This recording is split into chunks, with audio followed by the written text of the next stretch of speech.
Hey guys, Scott Patton here, and I'm going to give you my top 5 picks for the month of December. It's really kind of hard to pick those out, of course. It's just one of those times of year where you're going from late fall to early winter to winter. But if I had to pick out 5, which is what I've done, that I would use basically anywhere in the country right now, these are the 5 I would probably go with.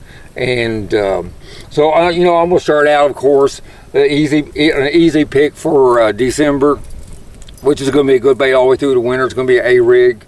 You know, in Tennessee, we only use 3. I know a lot of states you can use 5 and stuff. But I'm going to go with the A-rig for my first pick. Good thing about this right here, you got a lot of your lakes, have dropped in the winter time, and you're fishing main lake stuff, flats and points and the mouths of the creeks and stuff like that. And you're going to find a lot of your real big fish are going to be hanging in those type areas, and that A-rig will catch them for you. I always like small blades on mine. So I like several different blades. I make some of these, put these together myself, but this is one that I've done real well with, and it's real subtle, but it's got enough flash on it where it's not overkill.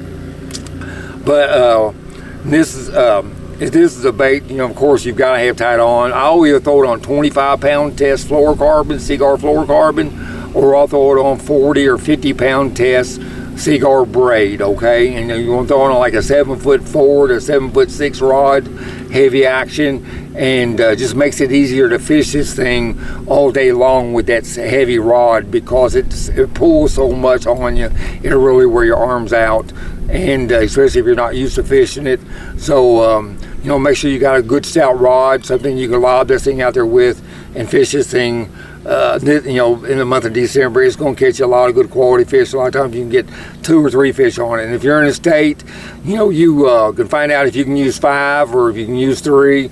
Something you want to make sure you do when you're choosing to fish this lure is to make sure where you're fishing at, that you're fishing it legal, guys, okay? So number 1 pick is the good old A-rig. And then after that, I'm going to go with the spinner bait. I'm going to throw probably a ½ ounce most of the time. Sometimes I go with a 3/4, but a spinner bait is something I'm gonna fish this time of year. I can fish it in the mouths of the creeks, right up on the flats and stuff like that, or the first deep water off the flats back in the creeks and stuff like that. I'll slow roll around stumps and stuff like that. I'm usually probably going to go, through the winter. I'll go to the bigger blades. This is a bigger turtle shell here. And another color I'll go with a lot that gets overlooked is a copper bladed one, especially if you got stained water in the area that you're fishing, the lake that you choose to fish. You can slow roll this thing real slow, and it'll catch a lot of fish. I love throwing it on stumps and on gravel banks and stuff like that, coming out of the mouths or coming out of the backs of the creeks towards the mouth of the creeks. It depends on the layout of your lake. And you can also slow roll this thing on main lake points and stuff like that, because it looks like a big gizzard shad, and a lot of times that's what your bigger fish are looking for, is that bigger bait. So there's a toss up between this and a chatterbait jackhammer, because I got some other lures I will use, but I'm gonna go with the spinner bait, because I know a lot of guys are gonna be throwing the chatterbait jackhammer bait out there this time of year, and I just feel like they're not seeing as many spinner baits, and maybe I can catch some fish behind guys. Plus a spinner bait in cold water is a big fish bait anyway, so I love fishing this thing on bluff walls and stuff like that. Also, on some of those lakes got the bluff walls, and slow rolling it down there, throwing on about 17 to 20-pound test line. And if you're trying to get it a little bit deeper, you may go to 15-pound test fluorocarbon. But that's going to be my number 2 pick for December. And then I'm going to move on to, of course, it's a wintertime bait, you guys. And it's not just a wintertime bait, but of course in the wintertime you better have this thing tied on. There's the Lucky Craft jerk bait right here. I use almost all Lucky Craft jerk baits. I've been using them for years. But you just don't want to leave home without this thing tied up. I'm going to throw it usually onto about 10 or 12-pound test line. If I'm throwing over hydrilla that I know is submerged or something like that, like maybe the way I would fish on Chickamauga, or Gunnersville or any of those lakes where you might have that deeper hydrilla, I will probably throw it on 15-pound test fluorocarbon, just in case you get a big one on. He can still get you wrapped up in that grass, and it'll keep, you may only be fishing 5-6 foot deep with that bait, but those fish will come up out of that grass and eat it, as you're jerking it and pausing it. If it's really cold, later part of December, you're probably going to fish this bait a little bit slower than you would early part of December, because of course the water temperature is going to be colder. But again, on my jerk baits, I like throwing on like a 6'8" or 6'10" rod, something a little bit a shorter tip. That way I can jerk that bait straight down in front of me, and as it's jerking down through there, it's not as much stress on my arm as I'm trying to jerk it out to the side. If you guys ain't doing that with a jerk bait, you need to experiment with a shorter rod, 6'8" or 6'10", something like that.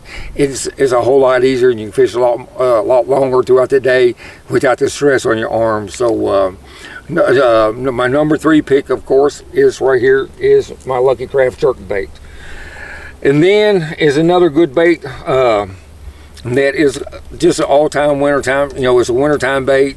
It's going to be my Lucky Craft LV500. This is a red color, crawfish color, but I'm going to still throw it in my shad patterns and stuff too. So, just going to go back and forth, but I'm going to throw this thing probably on 15-pound test line. And what I'm going to do is I'm going to throw it and let it actually fall to the bottom a lot on gravel and round stumps. I'm going to throw it down there and hop it through those areas, or I'm going to slow roll it. A lot of times, this bait here will catch fish. I've done real well over the years on it in late fall, like even going back in the creeks and stuff. You may not think there's that many fish still back there, but you go back there, you throw a thing back there, and just slow roll a thing where it's just bumping the bottom. And that's why you want that 15 to 17-pound test line, because it's going to get some abuse off the bottom of the rocks and stuff like that. And if you do hook a fish and you got a nick in your line, that you still get him in. But the heavier line, kind of keep that bait a little bit more buoyant too as you're fishing it. So this is a great bait in the month of December. I've caught a lot of big fish on it, a lot of good quality fish, and like I say, fishing the back in the creeks on points around riprap and stuff like that. You guys, this, like I said, this particular bait right here is a Lucky Craft LV500. It's got a great vibration. It's a little bit heavier, so you can fish a little bit deeper, easier, and still use that heavier line. And where some of the other vibrating baits get kind of more buoyant, and they won't stay down that deeper strike zone when those fish are down there in 7, 8, and 10 foot deep on this bait. Okay, you guys, but you want to make sure you have one of these tied on as well. And then my last pick's going to be casting a jig. And this is a Strike King Hackney jig here. So I use these jigs almost all the time. Anytime I'm using a 3/8, a half-ounce jig, green pumpkin right here. And I'm going to just fish this thing around docks. I'm going to fish around stumps. I'm going to fish on bluff walls and stuff like that. Anything that I want to fish a bait a little bit slower on, this is what I'm going to do. You can go down and flip on some of these bluff walls and these creeks and stuff this time of year, you guys, and catch some real big fish. It's a green pumpkin color. I've got a black and blue with some chartreuse in case I get in a little bit stained water. That's a real good one.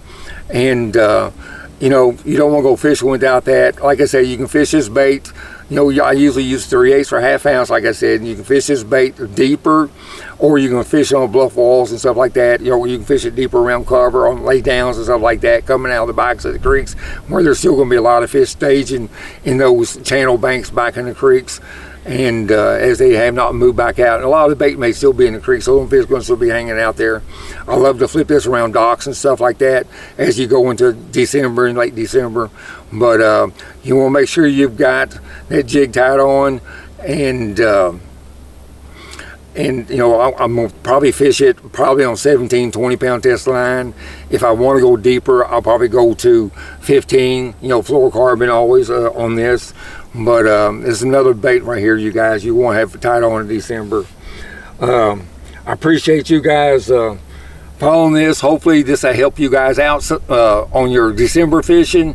As far as picking out days in December, I know we got a lot of cold weather and stuff in certain parts of the country, but if you can pick those days out, towards the end of the warming trends, right before another cold front's coming. I've always caught some of my bigger fish catching them last day or two before that front hits. Seems like when I'll catch some my really big fish, you have some cloud cover and stuff starting to move back in. So kind of focus on those kind of days if you can pick your days.